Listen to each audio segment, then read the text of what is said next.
Yo les Kaizokutachi, yo la Kazokutachi, j'espère que vous allez bien. Ça me fait enfin plaisir de remettre un petit peu d'activité sur ma chaîne YouTube parce que ça faisait un peu plus d'un mois que j'étais inactif. Donc avant de commencer cette revue de chapitre, je vais vous donner un petit peu les raisons assez rapides de mon absence. Alors ce qui se passe, c'est que ces derniers temps, j'ai eu tellement de trucs à faire entre le taf, les responsabilités, les changements et tout ça, parce que j'ai pas mal de petits changements qui se passent de mon côté, voilà, ma vie privée au niveau IRL. Donc voilà, ce qui se passe, c'est que voilà, je dois déménager, tout ça, il y a des changements de situation personnelle. Voilà, sans trop rentrer dans les détails, mais juste voilà, en disant, moi je le dis franchement, j'ai pas honte de le dire, hein. Je sais que la plupart des gens ils s'en foutent croyamment, mais voilà, ce qui se passe, c'est que voilà, je suis en train de me séparer de la mère de mes enfants, etc. Bref, voilà, chose qui arrive en fait. Voilà. Et recherche d'appart et tout ça, j'ai trouvé, je dois déménager, tout le changement administratif, le bordel, tout ça. Même depuis que je suis en vacances, depuis une semaine, j'arrivais pas à trouver un certain temps pour pouvoir, voilà, d'activité pour souffler un peu, alors qu'en vacances, on est censé être voilà, détendu et tout. Puis bah non, moi non, je trouve dans tous les sens, quoi. Et si jamais, si ma voix est un petit peu bizarre, c'est tout à fait normal, c'est parce que j'ai chopé un petit peu la crève. D'ailleurs, c'est la première crève que je chope cet hiver, quand même, c'est quand même pas mal, c'est impressionnant. Bah voilà, j'avais l'impression qu'il y a quelques jours, là, c'était le royaume de Drum, quoi. Il y a 40-50 cm de neige qui sont tombés, donc je vous raconte pas la merde que ça a déneigé et tout, c'est vraiment chiant, en vrai. Et après, bah aujourd'hui, tout à l'heure, là, on est sorti un petit peu avec les enfants, et puis, putain, il faisait 11 degrés, quoi. Putain, je suis passé du royaume de Drum au royaume de l'Alabasta au niveau climatique. Donc voilà, forcément, bon, déjà avant ça, je fais la crème de bref. On s'en fout, je passe un petit peu ces détails de ma vie réelle, bref, je pense que vous allez me foutre un petit peu, mais bon. Donc voilà, me revoilà de retour pour ce jour du 31 décembre. C'est vrai que la plupart des gens la plupart des gens vont avoir tendance à fêter le nouvel an avec les amis, avec la famille, tout ça. Ils vont sortir, faire la fête, se retourner, se mettre la tête à l'envers et tout. Puis bon, non, quoi. Vu que j'ai rien de prévu, bah, je me suis dit, bah tiens, j'ai un petit creux. Alors je vais faire ma review, ce sera le dernier jour de l'année, le dernier chapitre de l'année, et c'est pour marquer le coup de 2017. Donc voilà, pour moi, c'est l'occasion. Donc et alors maintenant, j'arrête un petit peu avec les détails, je pense que je vais être un peu en train de vous saouler, donc c'est pas grave, vous pouvez être saouler sans boire d'alcool. Bref, c'est un peu évidemment, on s'en fout. Donc passons maintenant à la review de ce chapitre de One Piece 890. Donc voilà, maintenant passons à la revue de ce chapitre 890 de One Piece. Comme j'ai intitulé dans le titre de cette vidéo, tous face au Yonko. Donc voilà, comme d'habitude, pour le moment, hein. Sachez que c'est temporaire. J'ai le chapitre dont on avait replan sous les yeux. Je peux pas vous mettre de vidéo d'images de chapitre malheureusement parce que sinon je vais me prendre un strike et puis ben voilà, ça va être la merde pour moi. Donc voilà, ce qui se passe comme d'habitude, je vais vous parler un petit peu de ce qui m'a un petit peu interpellé par rapport au fil du temps. Au fil du chapitre. Donc j'ai regardé le chapitre plusieurs fois pour voilà, un petit peu mieux savoir de quoi je vais parler.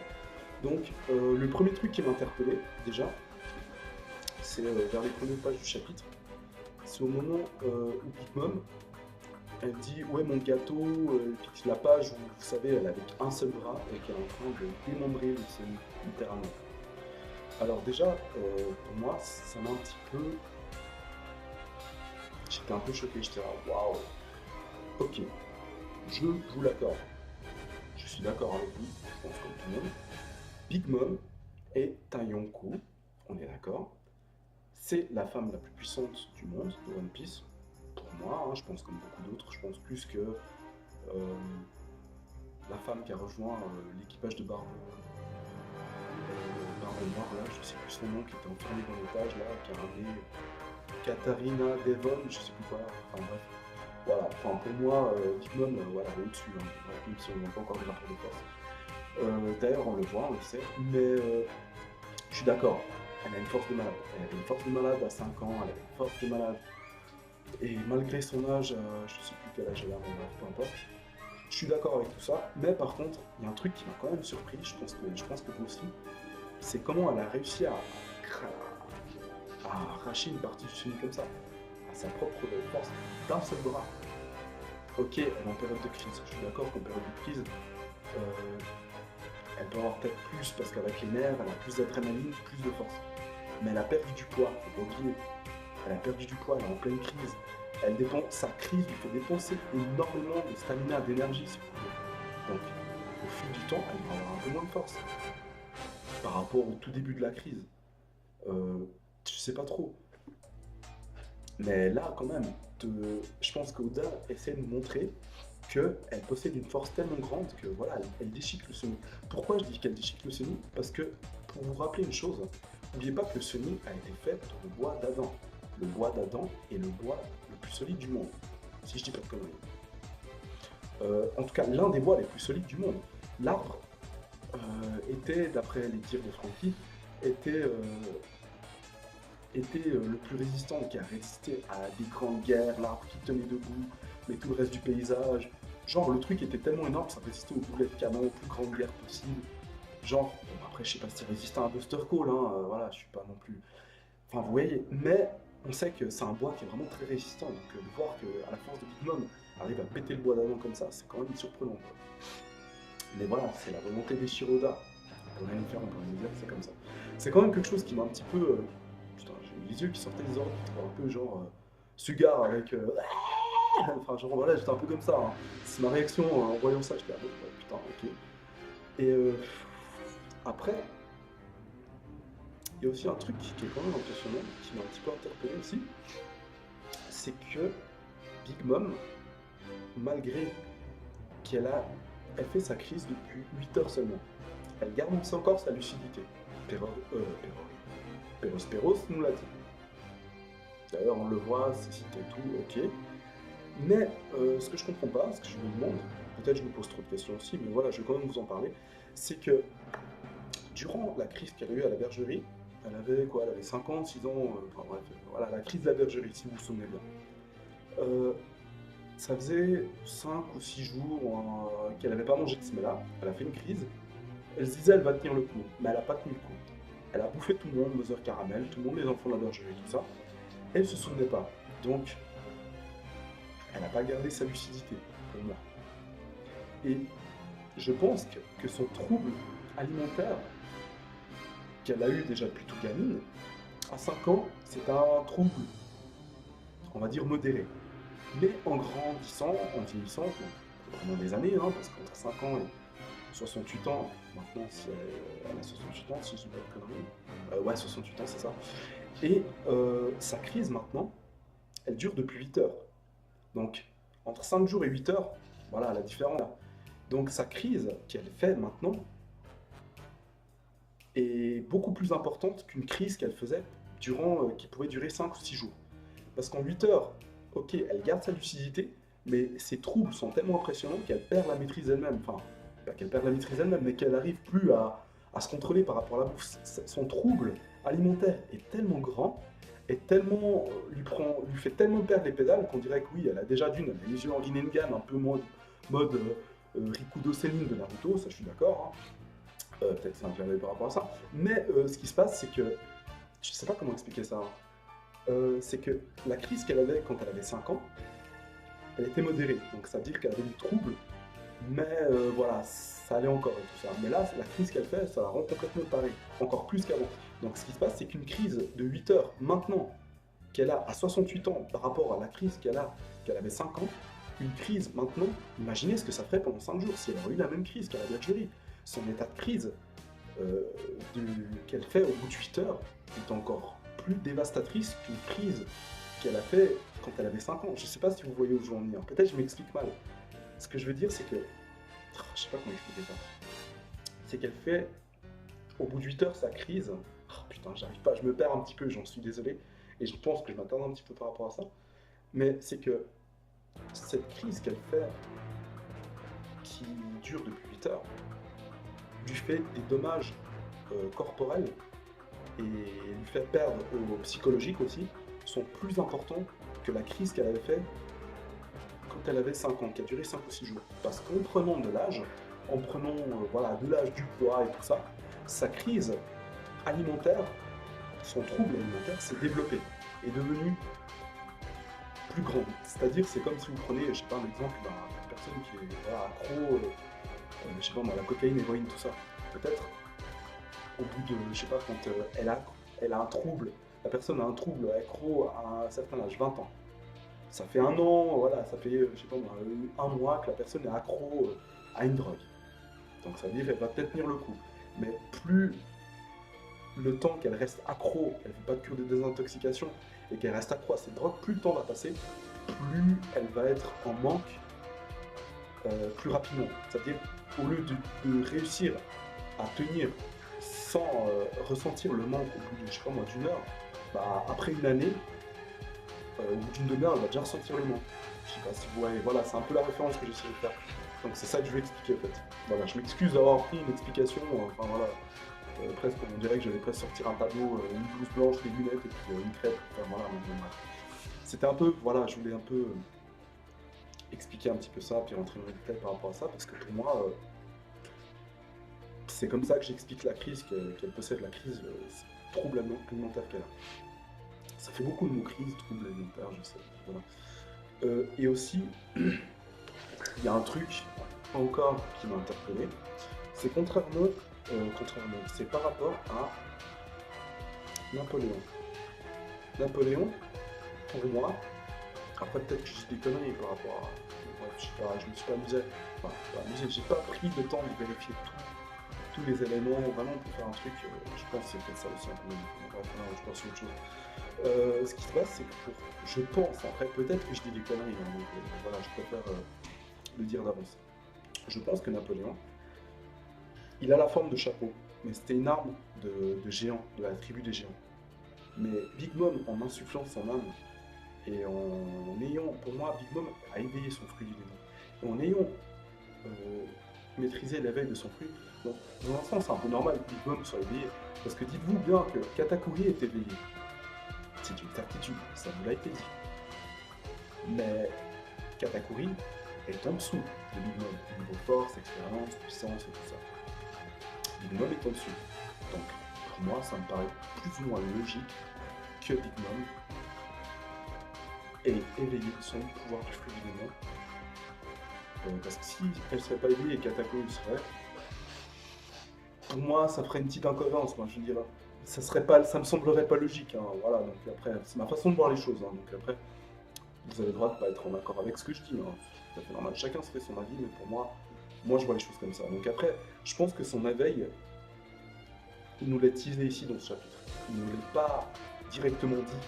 Il n'y a rien qui indique que ce soit par l'un des interlocuteurs ou quoi.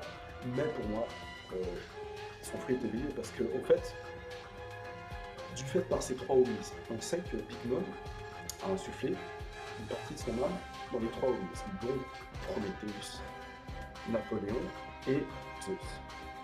Donc, déjà Napoléon est voilà, une forme de chapeau qui est capable de prendre une forme d'arme.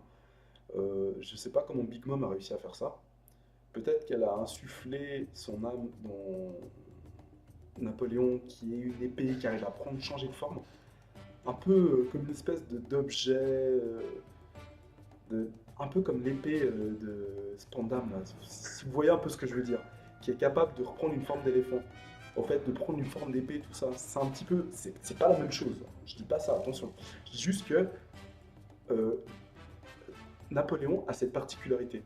Donc de prendre cette forme de chapeau minimum, de rester tranquille, et dès qu'il y a un danger, dès qu'il y a un truc, de par son propre chef, réagir, comme on l'a vu dans l'anime, comme on le voit actuellement, de changer de forme et de prendre la forme d'une épée.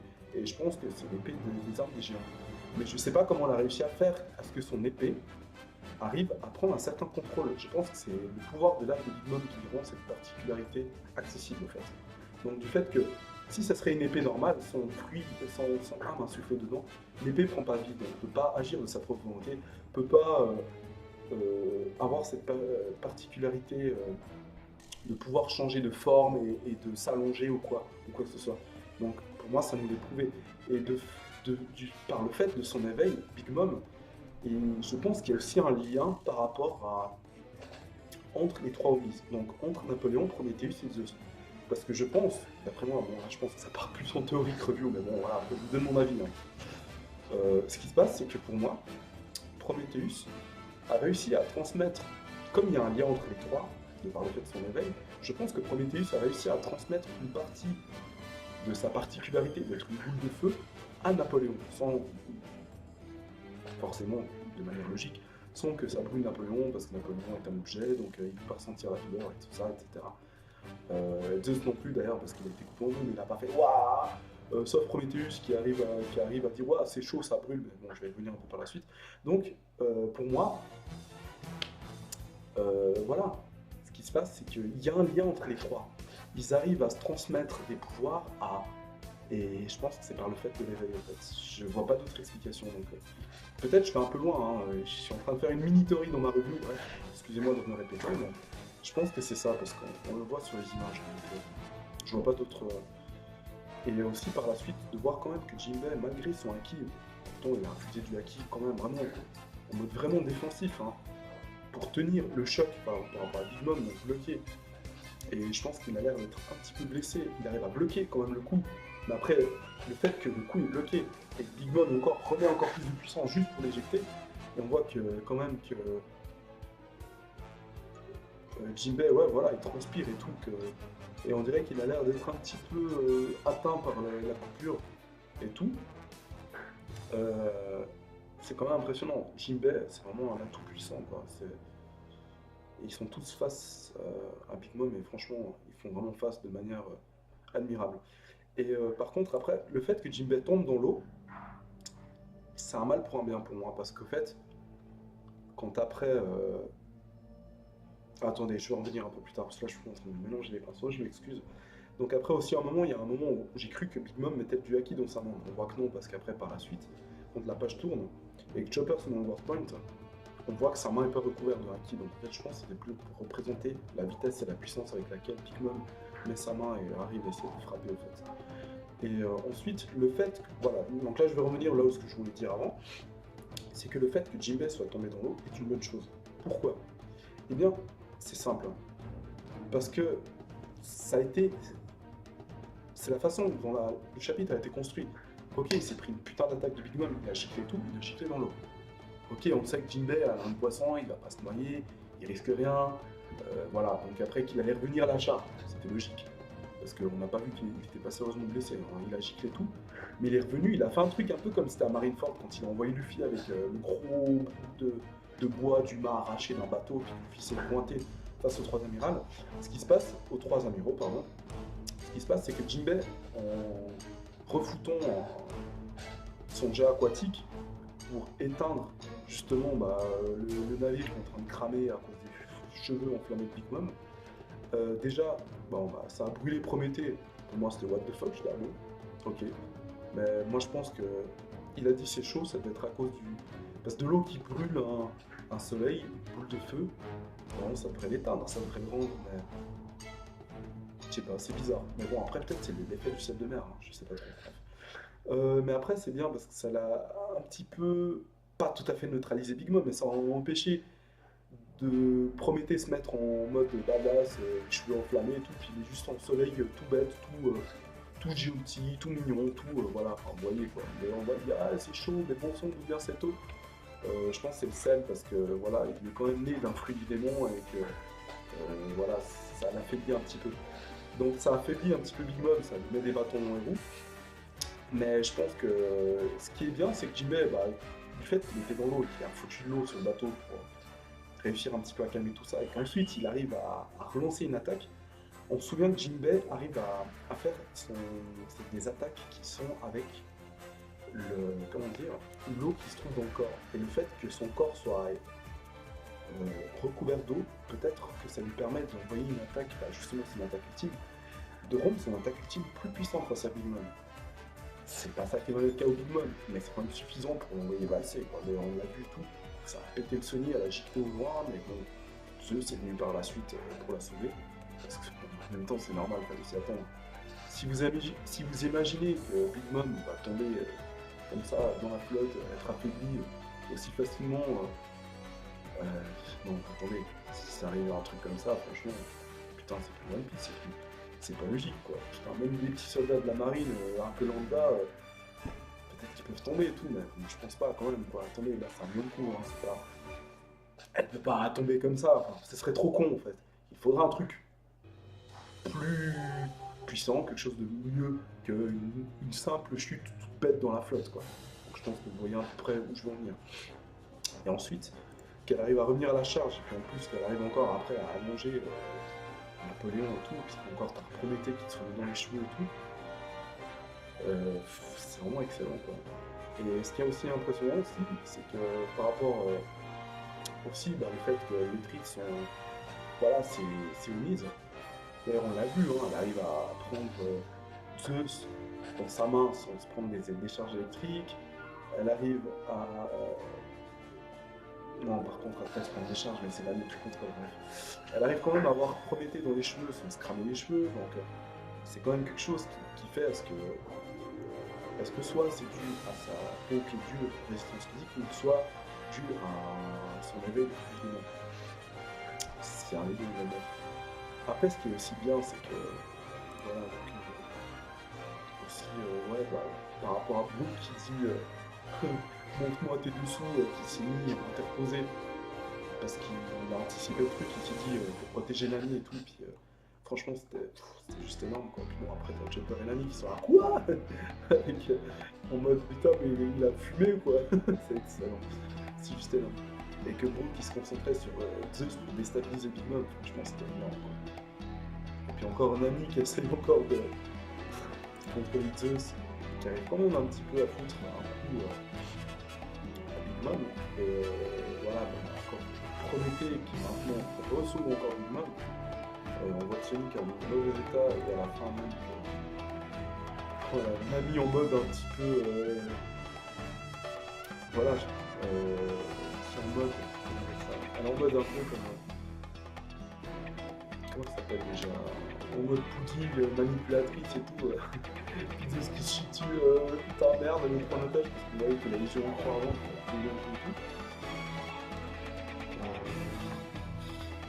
Si vous venez à mon rabbin, c'est juste énorme. Puis après la fin du Mom qui est quand même atteinte par les brûlures, hein, avec la foudre et tout. Et que. Mec, voilà, on a décidé au début, c'est juste énorme. C'est juste énorme. Franchement, c'est un putain de chapitre de malade. Donc voilà, par rapport à cette revue. Voilà, par rapport au truc que je voulais parler dans cette revue, donc je voulais un petit peu ce qui m'a un petit peu interpellé et tout. Donc je m'excuse encore de la qualité de cette revue, peut-être que je me perds un petit peu, c'est encore pas trop bien structuré par rapport à d'autres chaînes. Mais franchement, voilà, je pense que l'année prochaine je vais avoir beaucoup plus de temps. Je vais prendre beaucoup plus de travail, de temps pour faire tout ça. Donc voilà, pour la suite, je sais pas comment ça peut se passer. Je pense que franchement, ça peut même, voilà, on essaie de déjà se faire des petites idées par rapport à voilà, Nami qui compte bien utiliser Zeus pour passer pour essayer de contrer Big Mom, mais je pense qu'il va y avoir peut-être Germa, les Pirma qui peuvent venir, aussi qui peut s'interposer, il y a aussi Sanji qui va se planter avec les gâteaux, il y a aussi le retour sur le combat de Luffy contre Katakuri, comment ça peut se passer, comment... Il y a tant de trucs, donc... Mais franchement, pour un chapitre de l'année, franchement, bon, c'était excellent. Donc voilà. Donc, voilà, c'est la fin de cette review. Je remercie tous ceux qui l'ont regardé jusqu'au bout. Merci aussi, voilà, n'hésitez pas, donc, comme d'habitude, à liker cette vidéo si elle vous a plu, à me faire part de vos commentaires, que vous avez pensé aussi, faire part de vos avis également. Et comme d'habitude, voilà. En tant que voilà, en tant que Kaizoku apte à la liberté de voguer sur les mers de One Piece, de Grand Knight du Shinsekai, n'hésitez pas, vous savez quoi faire pour rentrer dans la Kazoku, donc, et aussi un big up à Baba Suprême, c'est un abonné que je connais avec, donc voilà, un petit big up à toi, dédicace à toi. Et aussi, voilà, je pense que tant que voilà, les gens qui m'attendent cette review, je pense qu'il y en a qui vont la mater ce soir ou quoi. Je pense que la plupart d'entre vous êtes en train de fêter la Saint-Sylvestre, où vous êtes totalement déchirés, la tête à l'envers et tout. Donc je pense que la plupart des gens regardera cette vidéo le lendemain. Donc moi je vous souhaite un bon réveillon, et aussi une bonne et heureuse année 2018. Beaucoup de plus important, une bonne santé, soyez heureux. en essayant de garder vos résolutions que vous êtes fixées, hein, si vous en avez fait. Je vous souhaite aussi bon, voilà, donc, bonne santé, soyez heureux. Aussi, qu'est-ce que je veux dire encore? Je me perds un petit peu hein, à chaque fois à la fin. Donc, de mon côté, pour moi, 2018 sera une année avec beaucoup de changements, forcément. Autant IRL que sur l'activité de la chaîne YouTube, je pense aussi également. J'espère voilà, garder une certaine activité, maintenir une certaine activité de la chaîne.